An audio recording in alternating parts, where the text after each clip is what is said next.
Okay. Hello, everyone. Welcome to a very interesting episode where I have made the observation that my biological body is a different entity than me. And so I would like to dive into this idea, but before this vision was very solidified in my inner realms, the sentence came: an unknown experiencer is living through a known existence. And so when we as human beings wonder about what is beautiful, there has been a poetry to this world. If you are someone on this planet who have wondered what is creativity, if you have thought you have not had an imagination, if you've thought you've had to live this life like a mechanism, like a machine, it's like repeat, repeat, repeat, and then die. But what was the point of all the repetitions? Creativity is the gift of the mind, and the mind is the presence in the room of life. It is a great honor to be part of an intelligent system. And even though we are limited in this system, the wisdom of our eyes suggests that there is more to this world. There's a famous saying, they say the show must go on. And when I think about creatures on a rock in the middle of nowhere, it's as if, what greater poetry can we find?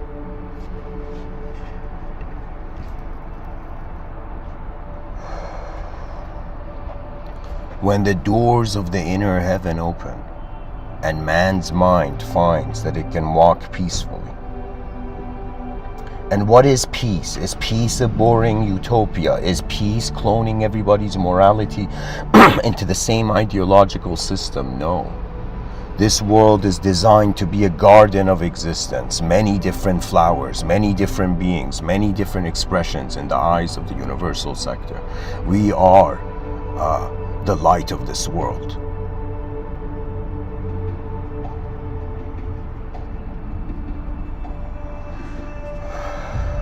So when it comes to the focus of experience, all I can say is that I am giving these talks in the sense of a pilot. Not a pilot in the outer realms, maybe one day, but a pilot of the inner realms, a being that has realized prior to my form I'm a creature of attention, and how this attention moves holds within it a familiarity where in the dynamism of the rhythms of life we are not separate from the world we're in. And what is accessing sight? What is the majesty of the world? I don't know why. For me, I'm I was not born in a royal family, part of a legacy of kings and whatnot, but I was born part of the human species, and there is a royalty to a species that has opened its eyes more than anything else.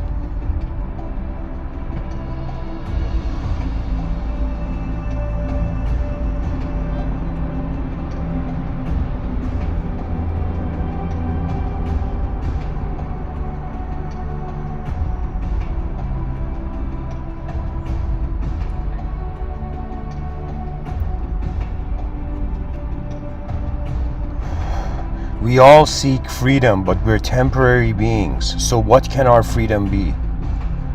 And our freedom is that while we were something, we use the energy that was in the room.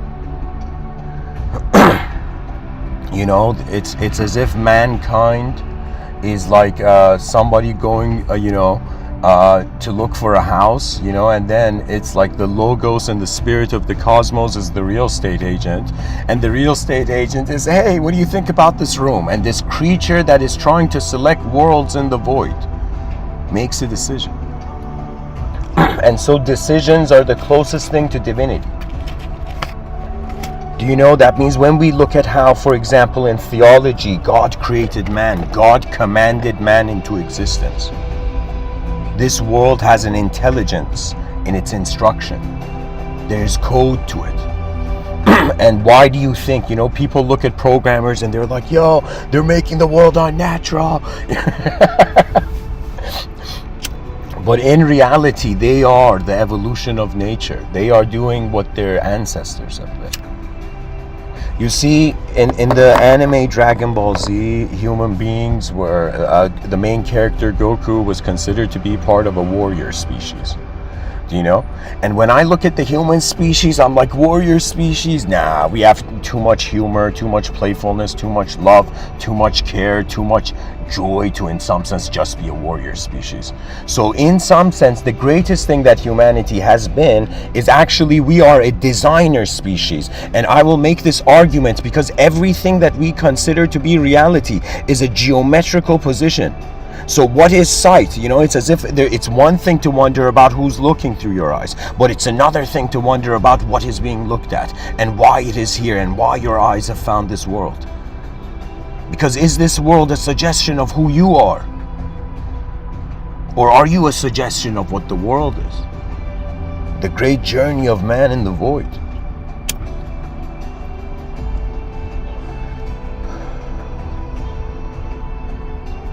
There is an incredible wisdom in this world that once man finds himself worthy is there, you know. There was this sage called Sri Ramana Maharshi. He was very liberated. Like you could say he was one of the most advanced pilots of consciousness in the universal sector, one of the most advanced human beings. Do you know, that means if somebody says, Mr. Within, are you the most advanced human beings? I will say, I walk in the presence of the most advanced.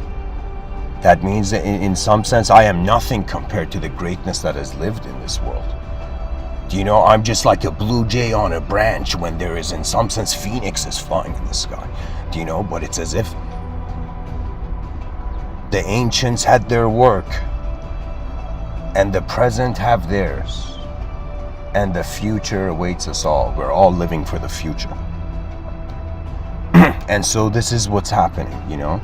I'm that person in history where the human species, through its ideological disassociation with nature, thought that it has to come into the here and now, thought that God meant everything was just one moment. Oh, I wish it was as simple as that. You see, it's as if the person who realized that they were a non-dual presence of their whole moment. Do you know what that means? That means you should be fearless in any endeavor within the moment. So what that means is it's like the young souls are still being creatures in a world. The old souls are being the world that's moving the creature. And there's an incredible difference. And if somebody says, Mr. Within, how would you, like, if you say we're a designer species, how would you explain the design of your consciousness and mind? You don't know how many times I've tried. You know, there's a quote I remember reading, do you know, in my youth, where it was from Rumi, this poet from 700 years ago, you know, and he says, before death takes away all that is given, give away all there is to give. And I was like, no way, the cheat code to this world is to just give, because it's at some point you won't have anything, you know. So with this intent, while giving, and it's as if you cannot give without a part of yourself like being dismissed. Do you know?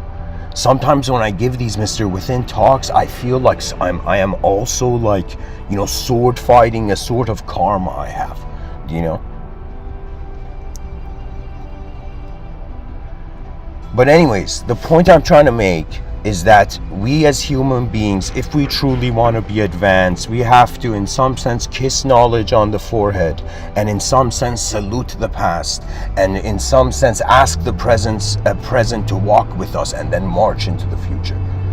Do you see? The advanced civilization, an image, when I give these talks, there's sometimes inner visions that inspire me, that give me the energy to say what I'm saying. So the inner vision I've often seen is that mankind is like cavalry.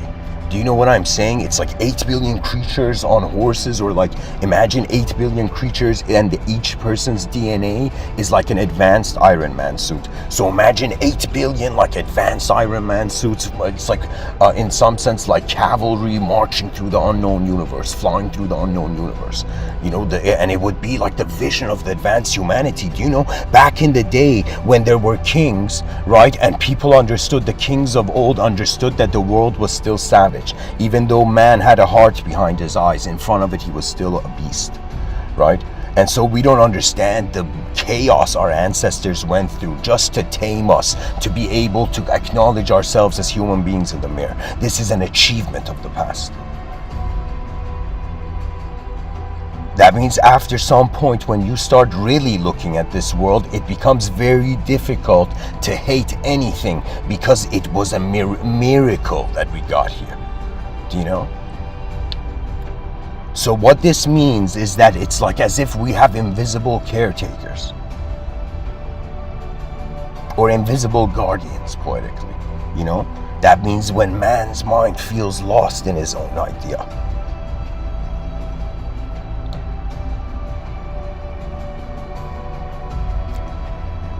his soul pulls the consciousness into its, how would I say it? It's like at some point you realize there is nothing else to be, and you're just an invisible, attributeless watcher of the moment. When you come to this moment, then you begin to see the world has a voice. Karma is a communication of the universe with every moment of itself. That means the person was like, wow, my God, why is this happening to me? And suddenly it was as if it's like all the angels were like, just listen to your karma. And so it's all about this unknown experiencer observing the effect of its action and then redefining the cause. We are like this being that doesn't know what it is, keeps implementing a strategy, gets feedback, and then resets. Do you know? In one talk, humorously, I said it's as if every time we blink the brain's like, oh my God, where'd the world go?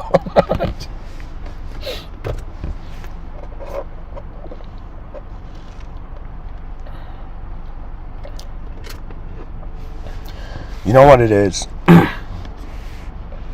On some level, it's a matter of should we touch the idea or shouldn't we touch the idea? Just like there's minimalistic lifestyles, like some people live like very minimalistically.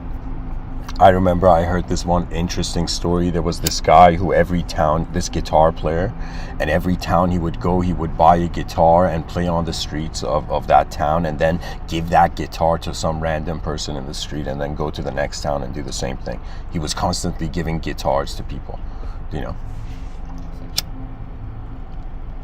And you know what it was? That was like an honor of the style of your own spirit, in the beauty of your own truth. Because why else is your mind here? Why is intelligence presence? There's something to do.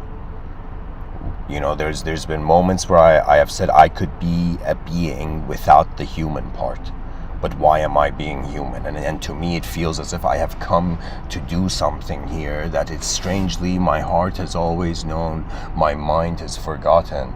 But something in the moment makes me feel that there is an unknown variable that is beyond my ideological grasp and interpretation of the world. So this is where you find humility, and all the great scholars in the world have reached this, and then they become playful like children. Why? Because this search for knowledge that was entrancing you into a fixed, insufferable archetype, it's as if you let it go and you see that what is present here is attention being existence instantly. That is the soul. It's your presence. It is your whole moment being. That is where the unknown and the known are the same. You know, I say the inner realms and outer realms because that's Mr. Within strategy to, in some sense, completely get rid of all mental illness on this planet. You know, except those mental illness that is based on the biological system. I need assistance from the medical field. You know, and what this means is that mankind is a potential. Every human being we see, we can't say they're good or bad because we don't know what they're going to do tomorrow. There's a quote, I believe it's from Saint Aquinas, but I could be wrong. He says that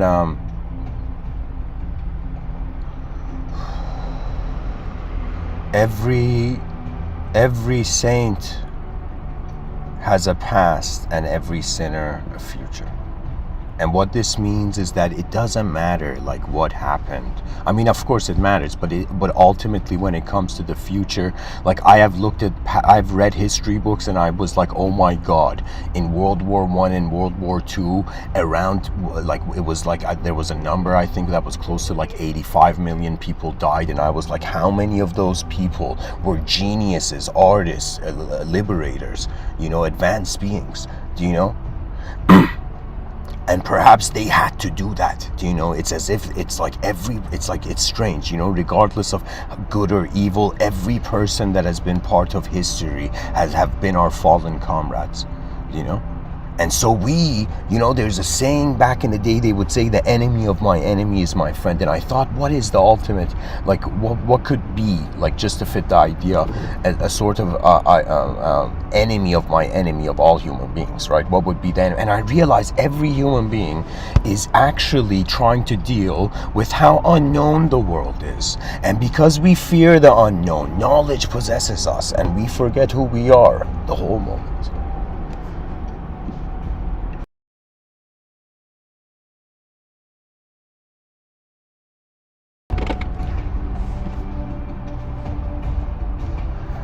There's many instances of sacredness, you know, and if somebody wants to know like what sacredness is, what divinity is, it's when you don't do anything and you notice how the world is moving itself.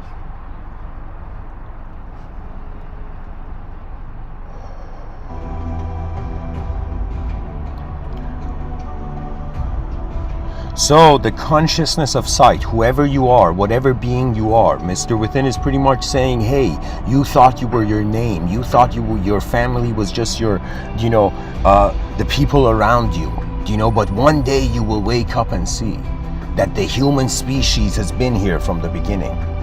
Do you understand? That means it's our appreciation for creaturehood. I'll give you an example. I mean, there's examples of it in, you know, media. For example, the movie Independence Day. The moment extraterrestrials attack human beings, like, okay, let's stop fighting each other, you know?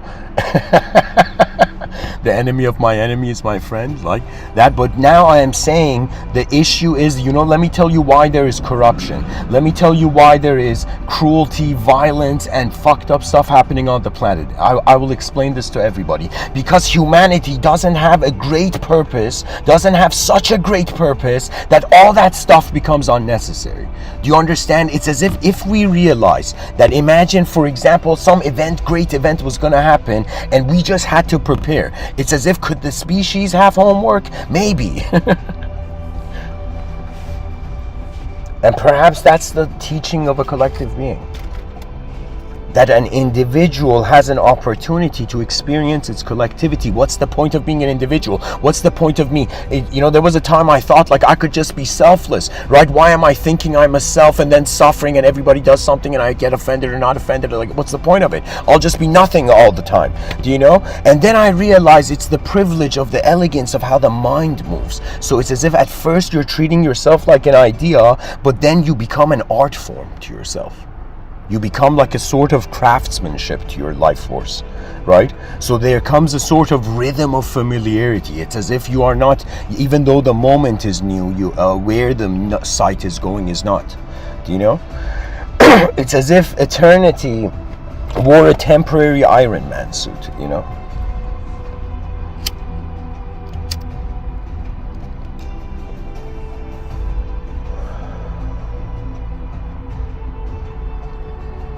Because the whole thing about life is how do we manage energy? This is what I think is genius. That we become birds that can, even though we were raised on branches, every 8 billion birds fly into the sky and look at the forest again. And they're like, oh wait, my beliefs deceived me before I actually saw what the world was. And this is why in meditation, the purpose is to see the moment as it is. There is no instruction. Like, you can't even have an enlightened guru to help you, because the whole point is you are this unknown viewer in this world and you want to comprehend the nature of yourself. Do you see? This is why I put the name Mr. Within, right? So people don't bring the whole guru thing to me. Do you know? Like, I understand the context, you know, if this was like, 1,000 years ago, sure, but now it's as if we are unknown beings, do you know?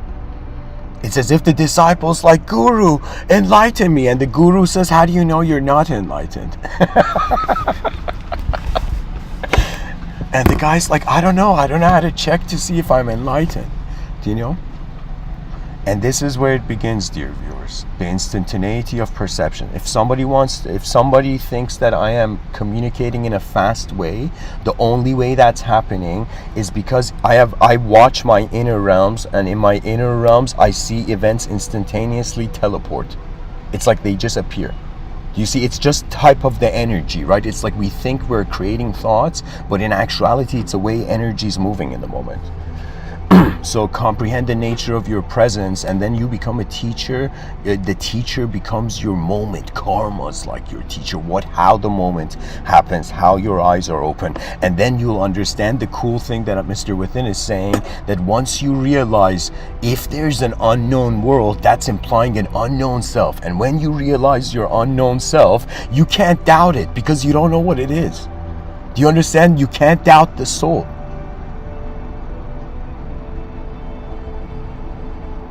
So this is the cool thing of realizing you're an unknown being in an unknown world. Do you know? People are like, oh my God, is this enlightenment? It's like, sure. But anyways, what is cool about it is this sense of, because we don't know, there's the fearless humility. Or a type of humility that allows a fearless approach. So this unknown experiencer, now every person, I was thinking something's weird, okay? Human beings have created the idea of ritual, have created the idea of ceremony, but every day I wake up, like all human tasks seem to be a ritual. Like human survival seems to be a ritual of necessary actions. You know what I'm saying? It's as if we are a ceremonial, we are a dynamic creature. We are a creature that feels it has to give and receive. And so I think that's what people are waiting for. Now check out what's happening. Let me tell you where the future is going. So right now, people's inner realms are starting to move faster and faster than their outer realms. This is the gift of technology to man. Okay? It's I shouldn't say gift, I should say an advantage of technology to man now. Okay?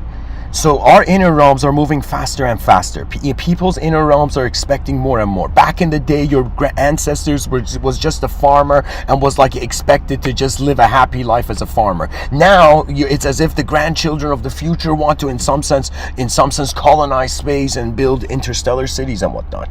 And I hope so. This is part of like Civilization 2.0, which is Mr. Within's strategy. Anyways, that's for another talk. So what I'm saying is like,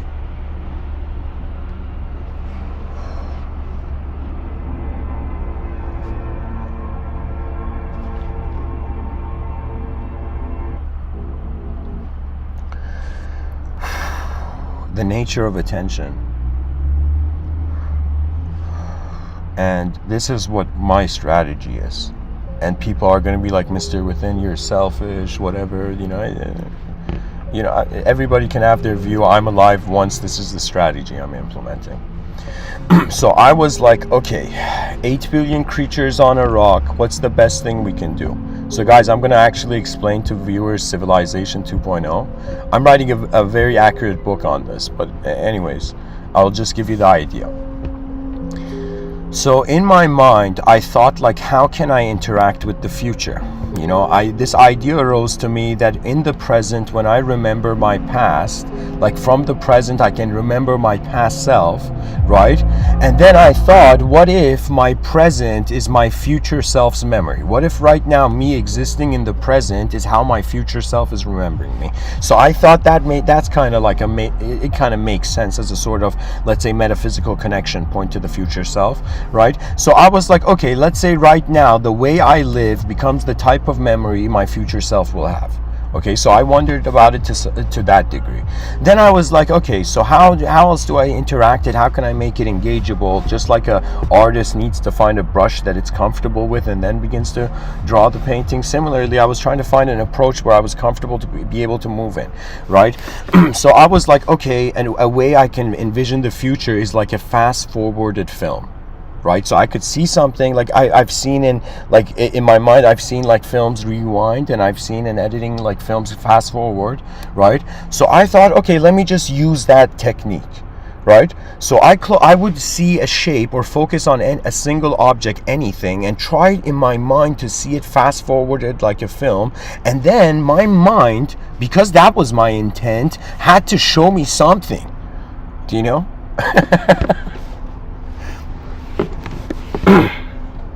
And then it got interesting, because I began to see that there are dimensions present now that humanity has not thought of. Like, we have thought about science fiction in regards to the future physical appearance of it, but not the future psychological inner states of it.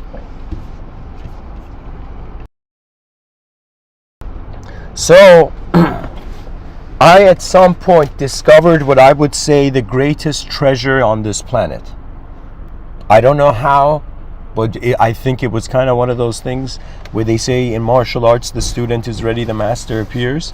This idea suddenly emerged to me that the greatest idea on this planet is the advanced civilization. So I was like, why are we even doing anything? Why is there infrastructure? Why are nations acting like nations? And I realized it's ultimately the vision of the journey of the human species. So the issue that there is even a tolerance for war is because there has not come that position that we are a species first. Why isn't anybody saying this in the UN? Do you know? We are a human species. The humanism is way more important and should be prioritized over the culturalism. Do you understand what that means? That means the most advanced nations will be ones that do not see the other nations as like their subjective cultural enemies. They're going to see them as human beings. It's human beings on the other side. Do you know what I'm saying? And so this is the thing. What's the point of humanity? Do you know, it's as if, like, what enrages the children of the earth? Do you know? An opportunity that could be and was not allowed. So this is where rebellion begins. When the honest soul says, oh, okay. If you were deceiving in the sense where you were not hurting anybody, that was tolerable. But when you hurt, then it's intolerable, right? Because to me, I was like, if my mind can fathom inferiority, if the cultures now are making it easy for you to fathom yourself as an inferior being in the middle of nowhere, we don't even know where we are. The species named itself on a rock. Do you understand? So we don't know how great or how inferior of a being you are. So it's an unknown, it's a question mark, and different ideological systems are like, no, you're this value, that value.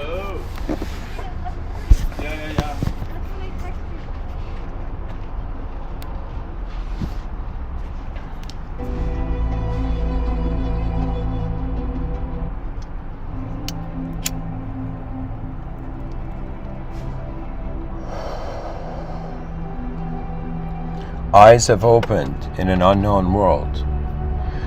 In Vedic thought, they had the concept of Satchit Ananda, conscious existence is bliss.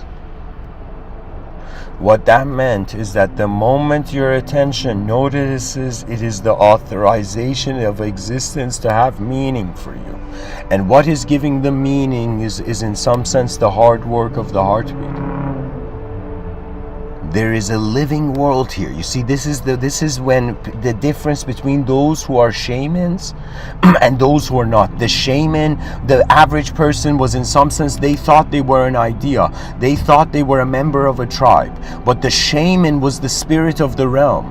Do you understand? It's a different thing that when you live internally as a collective being, because you don't have the karma of an individual. So even if something individually tries to connect to you, it will have collective karma. Do you understand? That means your collective is their unconscious collective. Because behind our eyes there is one moment that has never changed.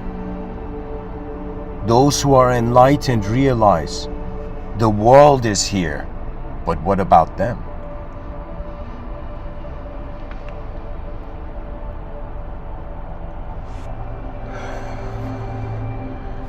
For me, my strategy is to say, okay, how long are we going to wait for the advanced humanity, right?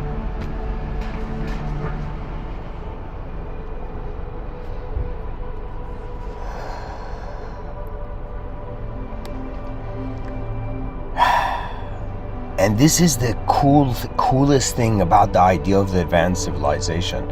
It has to be advanced from the beginning.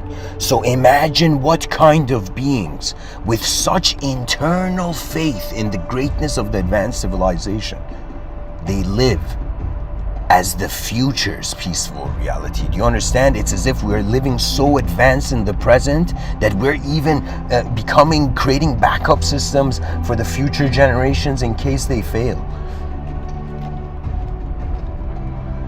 The great revolutions of the future is in the sense of design, because man internally is a conceptual design. You know, sometimes I think about, why did Tony Stark wear the Iron Man suit? Why did somebody who in the world, in society, had everything, decide to be larger than life? Because that's where we're all heading. We are like, yo, we started from the unknown. We're gonna die and go back to the unknown, so might as well do something with the known. And the greatest thing we could do with the known is try to discover the unknown. It's as if while we are alive, we are tasked with the greatest mission. The great mission of humanity to remember itself in the stars.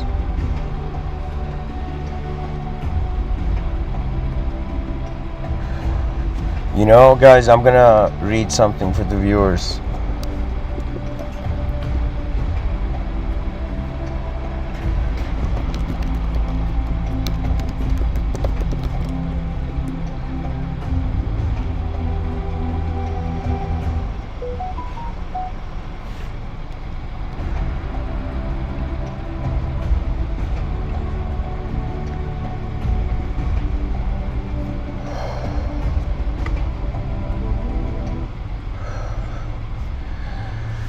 So this is an unpublished work of mine, and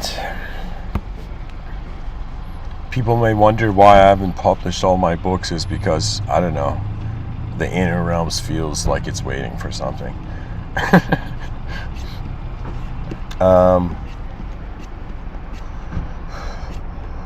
Okay, so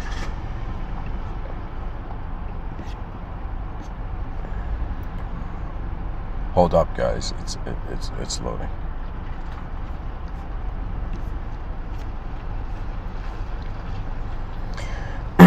So this is pretty much, I wrote these like essays. I went on an essay writing spree, and the collection of these essays became this book called The Source of Language. And I think I wrote this in 2015. So this essay, the entry I'm going to read for you, it's called A Young Mind for an Old Soul. Who are you beyond the names of your subtle, abstract, and imaginary acceptance of reality? Is a truth seeker still seeking how real and unreal experience is?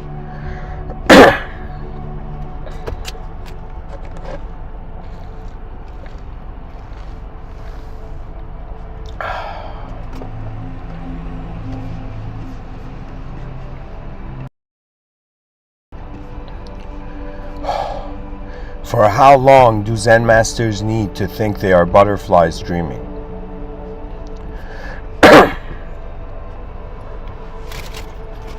The great beacon of cosmic existence has already been lit. We are just emanations of a greater light of intelligence.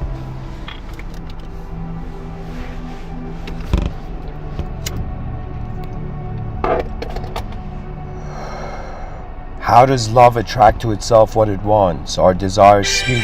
Jesus.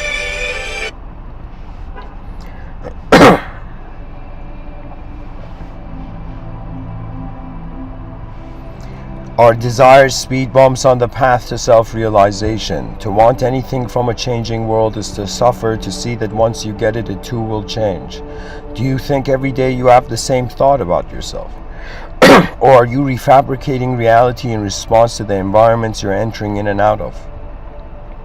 Your memories dance into reality. Presence is the secret that personality will never be able to capture. The native Indians taught us to communicate with nature well, and as all the Sufis whirled into ecstasy of infinite bliss, the beloved was the one dancing. Could one instant remind you you are the infinity in the finite? Loving yourself means loving others, for your sense of self is adjusting itself based on how you see others. Therefore, the seer of thought is beyond the thought's design. There's no need to reject or accept realities. Bask in the omnipresent bliss of the self and just watch the beauty of life happen with an eternal, selfless, and absolute glory. Do not forget the sun is in your eyes as much as you're in its eye. Light is a lover letter that only self-inquiry can open to full fruitive realization. You are growing with all that is. Could stale language ever suggest who you truly are? Turn the page of thought and acknowledge the blank page that is the universe's life. The source of all bright minds are the same. Language at most is a divine mirror to a timeless knowing irrelevant to any comparison. Discover the truth that all that is already being. The logos never went anywhere. You are the reflection of the absolute greatness of the creation. You are the reflection of the absolute greatness in the mind of man. Only a man without the shoes of thought can feel the bare surface of the earth of creation that he walks on. Abide in the self that has always abided with the universal flow. Language is a transcendental liftoff platform to the one and only true being. You are no secret when your consciousness is pervading through all that you're aware of. Some people feel ashamed of their loneliness, however, some mystics are enlightened by it. The story of the prophets was always a beautiful one. The divinity of life permeates through death too. We are all cosmic puzzle solvers, but the ocean does not need to be concerned about the shape of the wave. Just like how many different gold statues share the same essence of gold, everything within a moment of being and existence shares the same intelligent essence as the moment of observance and awareness. When you are beyond words, how can you be defined? My dear actor, perhaps it's time to step off stage into your direct experience.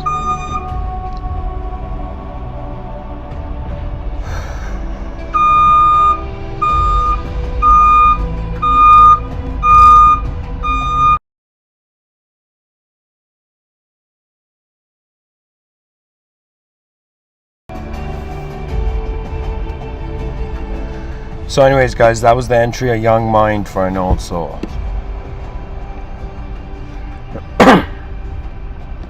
What else can I say about this?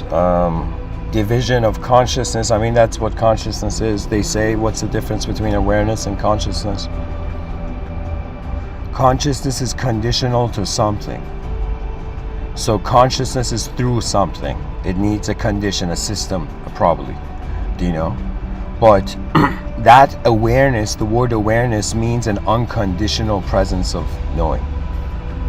That means a knowledge without containment, a being, a sense of being. So anyways, guys, thanks for listening. I hope this episode was interesting. And share, subscribe, comment, like. And as Terence McKenna says, nobody knows enough to worry. So it's all good.